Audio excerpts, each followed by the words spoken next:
Salam, artıq havalar isinir, yay fəsli gəlir. Əlbəttə ki, bir çoxumuz məzuniyyət və səyahət planları qururuq. Bəs hansı ölkəyə gedərkən hansı vaksin olması gərəkdiyini bilirsinizmi? Əgər bilmirsinizsə, bu video məhz sizin üçündür. Deməli, ilk olaraq sarı humma vaksinindən başlamaq istəyirəm. Sarı humma özəlliklə Mərkəzi və Cənubi Amerika, Afrikanın tropikal bölgələrində daha geniş yayılır və bu bölgələrə səyahət etmək istəyirsinizsə, mütləq bu vaksini olunmanız gərəkir. Nəyə görə? Çünki bu vaksin milçəklərin dişləməsi ilə yoluxan və yüksək ölüm faizləri göstərən bir xəstəlikdir. Həmçinin vaksini də bir o qədər qorunma faizinə məxsusdur və tək doza şəklində olunur, diri vaksindir. Diri vaksin olduğuna görə də bəzi şəxslərə olması qadağandır. Onları bura qeyd edəcəm. Daha sonra qarın yatalağı. Qarın yatalağı təbii ki, sosial-ekonomik vəziyyəti, gəliri aşağı olan ölkələr üçün xasdır ki, ancaq ümumilikdə bir çox yerlərdə görülə bilər.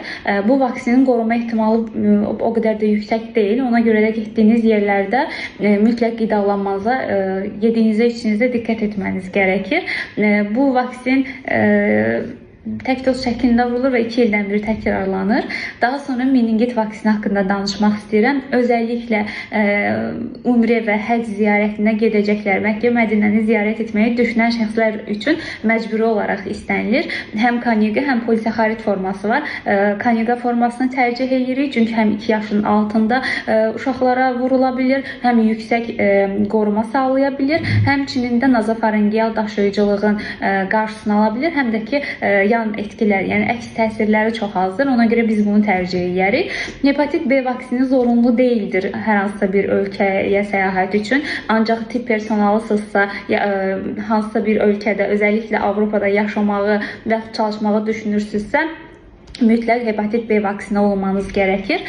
Daha sonra xolera vaksini, yəni vəba vaksini haqqında danışım ki, bu son dönəmlər yanvar ayı 2025-ci ildən Angolada vəba epidemiyası görülür ki, bu ölkələrə, yəni Angola ərazisinə getməyi düşünürsünüzsə, artıq 76%-nin üstündə bir bölgəsində xəstəlik faizləri vardır və ölüm oranları da yüksəkdir.